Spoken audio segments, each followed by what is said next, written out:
কোটি টাকা ইনকাম, তার বছরে কোটি কোটি টাকা তার ইনকাম, এক মাসে ইনকাম 1 কোটি টাকা, কিন্তু দেখা যায় মাসে একটা হসপিটাল বিল পরিশোধ করতে তার চলে যায় 50 লাখ টাকা।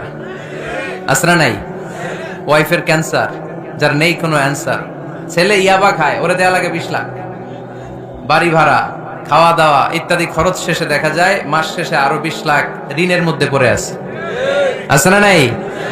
কিন্তু মাসে ইনকাম ছিল কত? 1 কোটি, কিন্তু মাস শেষে দেখা যায় 20 লক্ষ টাকা ঋণের বোঝায় চাপা পড়ে আছে। আর রিকশাওয়ালা, ওর বেতন নাই, যা পারে ইনকাম করে প্রতিদিন, মাসে অন এন এভারেজ তার ইনকাম 5,000। কয় হাজার? 1,000 চলে যায় ওর যে ছুপড়ির বেড়া, ওই বাড়ির ভাড়া দিতে, 1,000 চলে যায় ওর খাওয়া, 1,000 চলে যায় চিকিৎসা, 1,000 চলে যায় ছেলেমেয়েদের পড়াশোনা, আনুষঙ্গিক আরো 500, মাস শেষে আরো থেকে যায় 500। সুবহানাল্লাহ কইতে পারলেন না? 1 কোটি টাকা ইনকাম করেও 20 লক্ষ টাকা ঋণের বোঝায় চাপা পড়ে আছে। আর 5,000 টাকা ইনকাম, মাস শেষে কত থাকে? 500। কারণ ওর পুরো ইনকামটাই হালাল। ওর পুরো ইনকামটা কি? আর হালালে বরকত ঢুকায় দিছে কে?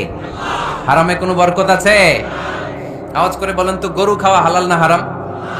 কুকুর খাওয়া? কুরবানিতে কি জবাই হয়?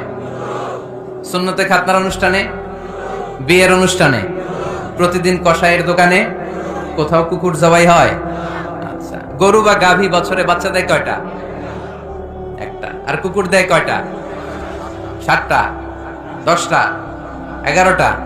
জন্ম নিয়ন্ত্রণ নাই তো, দেদারসে দিচ্ছে, ফ্যামিলি প্ল্যানিং নাই, তাই না? আচ্ছা, তো দেখেন, গরু বাচ্চা দিল কম, কুকুর বাচ্চা দিল বেশি। গরু জবাই হয় বেশি, কুকুর জবাই হয় না। গরু আমরা খাই বেশি, কুকুর খাই না। তারপরেও কসবায়, গরু বেশি না কুকুর বেশি? আওয়াজ করে বলতে হবে, গরু না কুকুর? কারণ গরু খাওয়া হালাল, আর হালালে বরকত ঢুকাই দিছে কে?